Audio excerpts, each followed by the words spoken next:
La ecocardiografía, doctor, realmente, ¿para qué sirve? Porque hay otros estudios que se hacen a nivel cardíaco.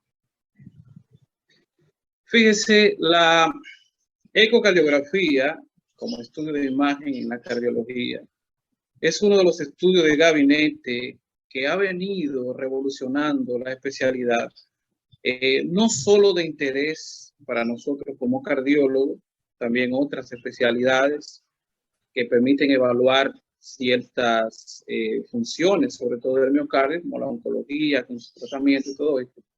Es una herramienta, como yo digo, 1A para el cardiólogo. Con el ecocardiograma, que no es más que la imagen en vivo que yo voy a tener del corazón del paciente, de poder ver su configuración anatómica, de ver cómo está su estructura valvular, su diámetro, cómo están probablemente su irrigación, si hay afección o no. Es una herramienta 1A. Años o décadas anteriores, sobre todo en países como lo nuestro, donde no teníamos esa facilidad de tener el ecocardiograma, teníamos que hacer muchas mesas de discusión para discutir casos especiales, simplemente por otros estudios que no tenían la certeza como el ecocardiograma y por hallazgos clínicos. Pero ahora, gracias al ecocardiograma, sobre todo el cardiólogo, en pocos minutos puede conocer la situación cardiovascular, específicamente cardíaca del paciente, y poder dar un tratamiento específico, incluyendo el quirúrgico, ya que muchas patologías cardíacas son quirúrgicas, cosas que antes, cuando no teníamos la herramienta, muchos de estos pacientes no sobrevivían a la patología. El ecocardiograma es la imagen cardíaca,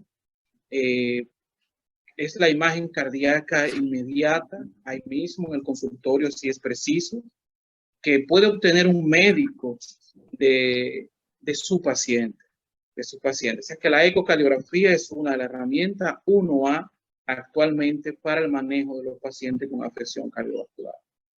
Doctor, usted dice que con la ecocardiografía se detectan de manera amplia las posibles patologías y afecciones del corazón.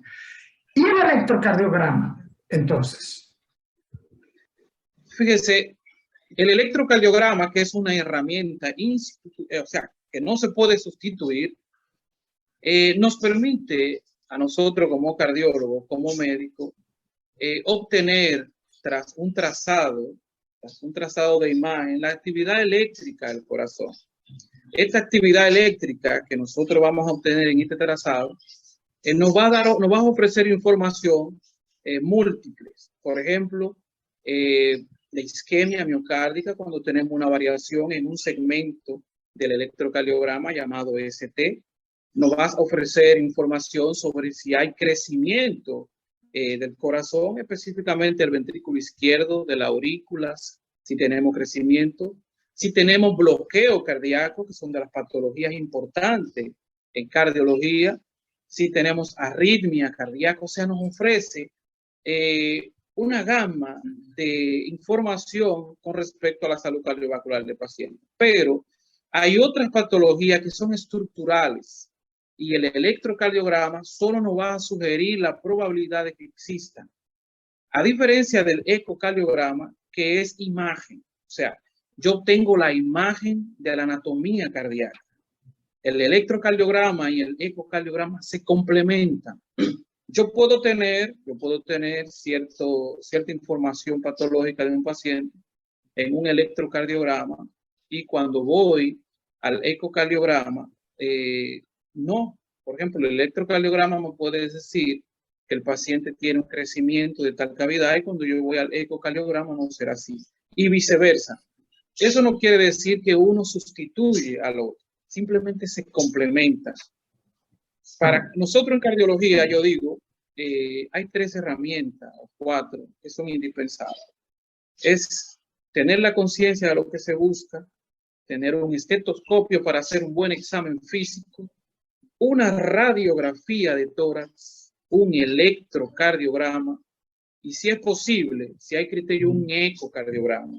En el ecocardiograma, en pacientes que tenemos sospecha o que ha tenido clínica de probable evento coronario, infarto agudo al miocardio, lo que vamos a evaluar en el ecocardiograma es el trastorno de la contractilidad. El corazón debe tener una contracción, tanto en ambas caras como segmento, uniforme, o sea, una contracción simultánea.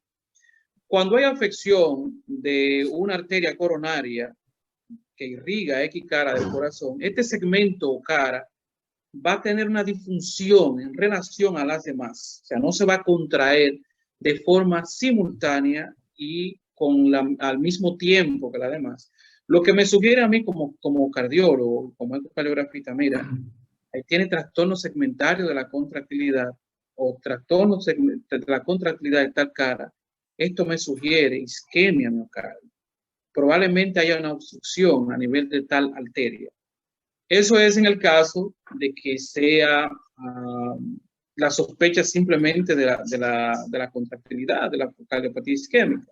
Tomando en cuenta que otros pacientes ya han tenido una afección tan grande que no solamente van a tener el trastorno de la contractilidad, van a tener una dilatación del ventrículo izquierdo, de la cavidad cardíaca se va a dilatar y donde nosotros vamos a observar que tenemos un corazón de diámetro interno grande, amplio, dilatado, probablemente disfuncional, pero que es a expensa de tal cara o segmento que dejó de contraerse satisfactoriamente. Entonces, cuando nosotros utilizamos el término de que tenemos una cardiopatía isquémica en fase dilatada, o sea, ya tenemos el daño al cual no queremos llegar con la cardiopatía isquémica. Díganos, doctor, ¿es la quimio y la radioterapia tan riesgosa a nivel cardiovascular? Sí, eso es así. Gracias a Dios, vamos a decirlo, y a la ciencia, ya en estas últimas décadas, los avances que hemos tenido para el manejo del cáncer, la supervivencia del paciente con cáncer, tanto por el diagnóstico precoz, por la certeza en el tratamiento, ha hecho que la supervivencia al cáncer sea enorme, sea esperanzadora. Pero estos mismos descubrimientos de estas nuevas terapias, como nuevos procesos terapéuticos, también carga sus riesgos y sus precauciones. Dentro de todas las complicaciones que pudiésemos tener con el tratamiento para el cáncer y sobre todo con la quimioterapia, es la afección al sistema cardiovascular, sobre todo el corazón, que es el más temido. Todos los agentes quimioterapéuticos como tratamiento al fin pueden tener efectos adversos, pero para nosotros en cardiología y para el oncólogo sobre todo, es de vital importancia conocer la situación cardíaca o cardiovascular del paciente al momento de su diagnóstico y previo, porque dependiendo de eso, él va a tener éxito. Va a tener éxito sin complicaciones importantes en un futuro.